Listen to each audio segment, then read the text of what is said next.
প্রিয় ছাত্রছাত্রীরা, আমরা আমাদের গত ক্লাসে যে পরীক্ষা নিয়েছিলাম সেখানে বলেছিলাম আজকে আমরা যে গ্রামারগুলো যেগুলো তোমরা একটু ডিস্টার্ব ফিল করেছো বা যেগুলো বুঝতে পারোনি সেগুলো আমি স্যাম্পল আনসার তোমাদের পাঠিয়েছিলাম। তো আজকে সেগুলো আমরা একটু আলোচনা করে নেব। প্রথমে দেখো 4 নম্বর দাগের যে কোয়েশ্চেনটা আছে সেখানে অ্যাপ্রোপ্রিয়েট ভার্ব আন্ডারলাইন করতে বলেছে, অল্টারনেটিভ যেগুলো দেওয়া আছে। প্রথমে দেখো, researchers in England is are has hoping. এখানে be careful about researchers. Researchers এখানে প্লুরাল নাম্বার, তো প্লুরাল নাম্বার হওয়ার জন্য এখানে কোনো মতেই ইজ হবেই না। আর যেহেতু এটা হোপিং, এখানে আর হোপিং, এই জন্য এটা প্রথমেরটা এটা আর হবে, এটা আর হোপিং, অর্থাৎ এখানে আমাদের এটা আর হবে প্রথমেরটা। Hoping to help root out modern day slavery in northern India by using detailed satellite imagery to locate আছে, locates আছে, located আছে। এখানে টু দেখো, টুর পরে সবসময় মনে রাখবে তোমরা অবশ্যই ভার্বের ফার্স্ট ফর্ম হয়, সুতরাং লোকেটস হবে না, লোকেটেড হবে না, এখানে টুর পরে লোকেট হবে। এখানে যেটা লোকেটটাই হবে, আন্ডারলাইন করতে হবে। আর লোকেট ব্রিকফিল্ড, ব্রিকফিল্ড অর্থাৎ এটা তোমরা জানো যেখানে ইট তৈরি হয়, যেটাকে বলা হয় এখানে ইট ভাটা, ব্রিকফিল্ড। সাইটস, এখানে সাইটস ক্ষেত্র, যেটা একটা নয়, এখানে অনেকগুলো সাইটস, ব্রিকফিল্ড সাইটস, যেটা দ্যাট সাইজকে কোয়ালিফাই করেছে, সুতরাং এখানে প্লুরাল নাম্বার। এখানে অবশ্যই আবার যেহেতু প্রেজেন্ট টেন্স এখানে ইজ হবে না, ওয়াজ তো হবেই না যেহেতু পাস্ট টেন্স, সুতরাং আরটা আমরা অবশ্যই আবার এখানে আরটাই আমরা আন্ডারলাইন করব বা আরটাকে আমরা দেখব। এবারে আসছি আমরা 5 নম্বর যে দাগ আছে, যেখানে দেখো question number 5, appropriate articles and preposition. এখানে দেখো তোমরা একটা জিনিস খেয়াল করবে, এ টিম অফ 6 অ্যাস্ট্রোনমার্স, যারা মহাকাশচারী নভোচারী যেটা বলে, এ টিম অফ 6 অ্যাস্ট্রোনমার্স, এখানে এটা অফ হবে। ফ্রম পুনে, জামশেদপুর অ্যান্ড থোডু পূজা বা থরু পূজা যা বলো না কেন, কেরালা। তাহলে এর আগে কেরালা একটা স্টেট, সুতরাং এটা ইন কেরালা। ডিসকভার্ড ইন হতে পারে, অথবা যদি কেউ অফ দাও অফ কেরালা হতে পারে। এখানে ডিসকভার্ড, এখানে আইদার ইন অথবা অফ।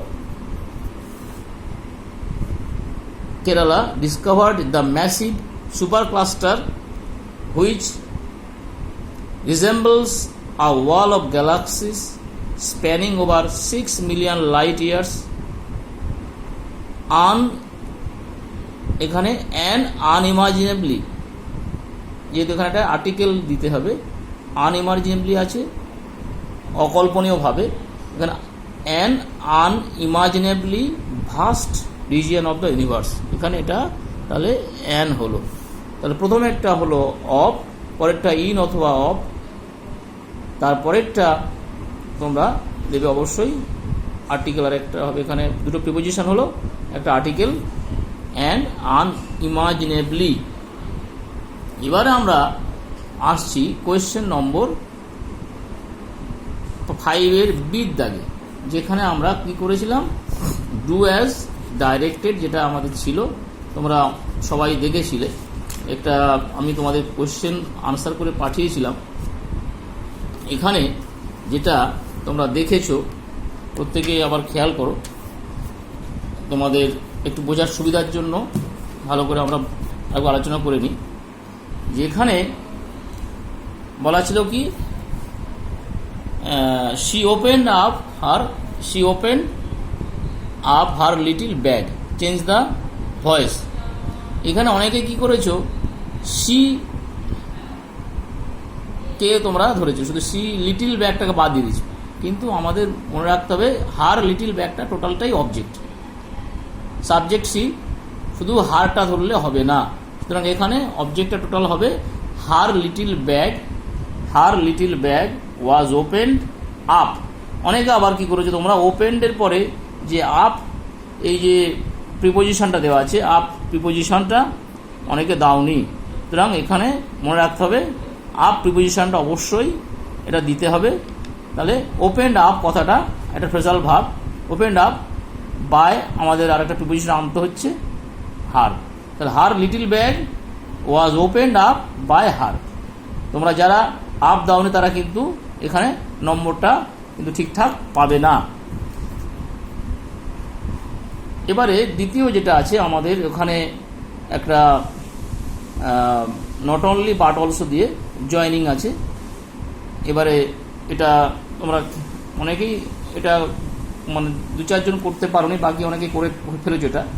এটা নট অনলি বাট অলসো দিয়ে তোমাদের অনেক কাজ আমরা বিভিন্ন সময় 9-এ করিয়েছিলাম।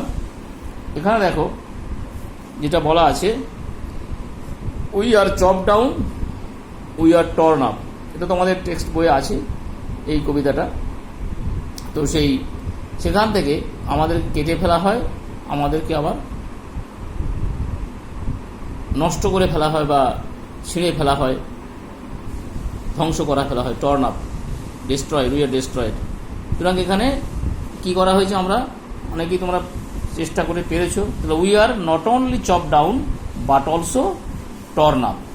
এখানে নট অনলি এবং বাট অলসো দিয়ে আমরা এটা অবশ্যই তোমরা অনেকে করেছো, এটা আবার দেখে নাও। তাহলে we are not only chop down but also torn up. এটা তোমরা আশা করি বুঝতে পেরেছো। এটা তো নেগেটিভ একটা সেন্টেন্স করতে হয়, এটা জাস্ট দুটো সিম্পল সেন্টেন্স দিয়ে একটা জয়েনিং করা হলো আমাদের। এবারে 5-এর দাগে 3-এরটা দেখো, ন্যারেশন চেঞ্জ। ন্যারেশন চেঞ্জটা এখানে তোমরা একটা সমস্যা তৈরি করেছো। এটা তোমাদের কিন্তু টেক্সট থেকে দেয়া হয়েছে, আগেরটাও টেক্সট দিয়ে, সবই টেক্সচুয়াল গ্রামার দেওয়া আছে। তো এখানে যেটা তোমরা দেখেছো, what have you written father, Swami asked apprehensively. তো এখানে অনেকে তোমরা কি করেছো, ফাদারটাকে ওই যেমন আছে সেন্টেন্সের শেষে ইন্টারোগেশনের আগে তেমন রেখে দিয়েছো, কিন্তু এটা হবে না। তোমাদের করতে হবে যেটা আমি একটা স্যাম্পল আনসার পাইছি, স্বামী আস্কড হিজ ফাদার অ্যাপ্রিহেন্সিভলি। এই ফাদারটাকে কিন্তু আনতে হবে, হিজ ফাদারটাকে। অনেকে লিখেছো স্বামী আস্কড অ্যাপ্রিহেন্সিভলি বলে শুরু করেছো, কিন্তু না, তোমাদের স্বামী আস্কড হিজ ফাদারটাকে অবশ্যই এখানে দেখাতে হবে, হিজ ফাদারটাকে আনতে হবে, হিজ ফাদার অ্যাপ্রিহেন্সিভলি। এবারে যেমন আছে, যেহেতু এটা ইন্টারভিউ সেন্টেন্স, এই জন্যে WH ওয়ার্ড থাকলে বসে যাবে, সুতরাং WH ওয়ার্ড বসে গেছে। এবং যেহেতু এটা রিপোর্টিং ভার্বটা আস্কড পাস্ট টেন্স, রিপোর্টিং ভার্বটা পাস্ট টেন্স, সুতরাং এই জন্য এখানে পরেরটা যদি কী হবে তোমরা জানো সব প্রত্যেকে, যদি রিপোর্টিং ভার্ব পাস্ট টেন্স হয়, রিপোর্টের স্পিচেও সেটা পাস্ট টেন্স হবে। সুতরাং ওখানে ছিল যেটা তোমাদের ছিল হ্যাভ রিটেন ছিল, এটাকে হ্যাভ রিটেন। তাহলে হ্যাভের পাস্ট ফর্ম যেটা হবে, এটা আমরা জানি হ্যাড। তাহলে হোয়াট হি হ্যাড রিটেন, এটা তোমরা মোটামুটি 2-1 জন বাদে কিন্তু অনেকে এই ফাদারটাকে নিয়ে গোলমাল করে ফেলেছে, এটা একটু খেয়াল করবে। এবার আমরা যেটাতে আসবো, ফ্রেজাল ভার্ব। ফ্রেজাল ভার্বটা আমাদের প্রত্যেকে জানো, অনেকেই করেছো, কিন্তু 2-1 জন গোলমাল করে ফেলেছো, ঠিকঠাক চয়েস করতে পারোনি। তবে এখানে একটা বিষয় যেটা আছে, এই ফ্রেজাল ভার্বগুলো কিন্তু কোনো চেঞ্জ করতে হয়নি। তোমরা খেয়াল করেছো প্রত্যেকটা, কিন্তু প্রত্যেকটা ভালো করে খেয়াল করবে, দেখি প্রত্যেকটা ফার্স্ট ফর্ম আছে। যেমন এখানে Tanushree cannot tolerate cruel behaviour to animals. এই টলারেট কথাটা হচ্ছে ভার্বের শব্দটা ফার্স্ট ফর্ম, ক্যানট টলারেট। সুতরাং টলারেট, তাহলে এটা হবে put up with, put up with. সুতরাং পাস্ট টেন্স হবে না এখানে, যদিও পুট আপ উইথে কোনো চেঞ্জ হয় না। পুট পুট পুট যেন জানো তিনটে ভার্বের ফর্ম তিনটেই একই থাকে, পুটের কোনো চেঞ্জ হয় না, সুতরাং পুট আপ উইথ হবে এটা। আর যেটা সেকেন্ড দেখো, don't quarrel with your friend. এই কোয়ারেল কথাটা এখানে এটাও ভার্বের ফার্স্ট ফর্ম, সুতরাং তোমরা কোয়ারেল মানে ঝগড়া করা, ঝগড়া করাটা হচ্ছে এখানে ফল আউট, ফল আউটটা এটাও কিন্তু ভার্বের ফার্স্ট ফর্ম হবে। দু একদিন অবশ্য ঠিক চয়েস করতে পারো নি, কিন্তু বাকি অনেকেই করে ফেলেছো। এবারে যেটা 3 নম্বরটা যেটা আমরা দেখতে পাচ্ছি, 3 নম্বর হচ্ছে over exercise can affect your health.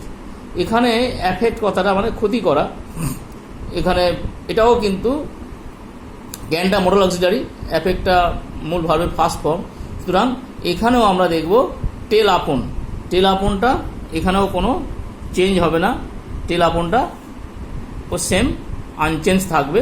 সুতরাং তিনটেই কিন্তু এখানে ভার্ব, টলারেট মানে সহ্য করা, পুট আপ উইথ, কোয়ারেল ঝগড়া করা, ফল আউট, আর নাম্বার 3 যেটা অ্যাফেক্ট টেল আপন ক্ষতি করা, অধিকাংশ মানে অত্যধিক মানে শরীর চর্চা শরীরের ক্ষতি, স্বাস্থ্যের ক্ষতি করে তোমার, এটাও কিন্তু সবই ফার্স্ট ভার্বের ফার্স্ট ফর্মই থাকলো, প্রত্যেকটাই কোনো চেঞ্জ হলো না।